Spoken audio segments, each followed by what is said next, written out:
Hello সবাইকে। তো হঠাৎ তোমরা কেন দেখছো যে আমি হঠাৎ করে নেল পলিশ দেখাচ্ছি?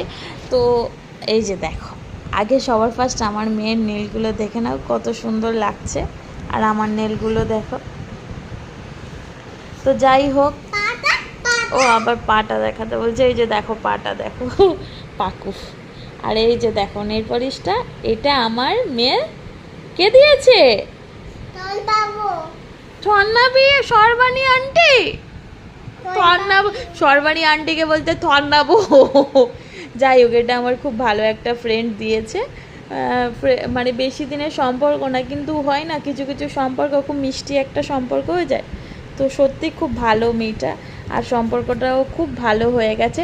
অ্যাকচুয়ালি বন্ধুত্বটা হয়েছে, তোমাকে দেখাচ্ছি, তুমি এখানে বসো। অ্যাকচুয়ালি সম্পর্কটা হয়েছে এই যে আমার সোনামাটাকে দেখছো, ওর জন্য। ওর স্কুলের ফ্রেন্ড, ওই ফ্রেন্ডের মায়ের সাথে সম্পর্ক। এই সম্পর্কগুলো না মানে ভোলার না, দেখবে খুব ভালো ক্লোজ একটা ফ্রেন্ড হয়ে গেছে। তো হঠাৎ করে ওই নেল পলিশটা গিফট করলো, তো আমারও খুব পছন্দ হয়েছে, তাই ভাবলাম ছোট্ট করে তোমাদের সাথে একটু শেয়ার করি। তো আমার খুব পছন্দ হয়েছে, আমার খুব পছন্দ হয়েছে কালারটা। আমি নিজেই বললাম, ও আমাকে বললো কোন কালারটা নিবি নে, তো আমি বললাম আমি এই কালারটা নেব। তো তোমাদের কেমন লাগছে বলো। আর খুব সুন্দর। আর কোথা দিয়ে নিয়েছি, আমার মেয়ে বলছে মা কোথা দিয়ে নিয়েছো? এটা হচ্ছে বাজার কলকাতা থেকে সর্বাণী আন্টি কিনে দিয়েছে, মানে আমার ফ্রেন্ড হয়, ওর আন্টি হয়। বাই করে দাও সবাইকে।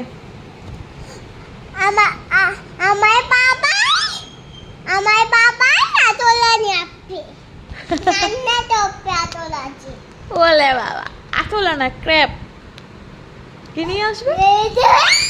ওরে বাবারে, এই যে দেখো আমাদের ঘরের মধ্যে লেজার এসছে, আর আমার মেয়ের অবস্থা দেখো। কি হলো? কি কি দেখি, এইদিকে তাকাও, মার দিকে তাকাও দেখি তো কি হয়েছে। বাবাই কি বলেছে? এই দেখ মাম কিভাবে যাচ্ছে। বাবাই কি বলেছে? বাবাই তোমাকে কি বুঝালো ওই দিন? হ্যাঁ হ্যাঁ, বাবাই কি বলেছে? কে বড়, লেজার বড় না তুমি বলো? কে বড়, টিকটিকিটা বড় না তুমি বড়? বিগ কে? হ্যাঁ, তাহলে তুমি ভয় পাচ্ছ কেন? কেন ভয় পাচ্ছ বলো? হ্যাঁ ঠিক।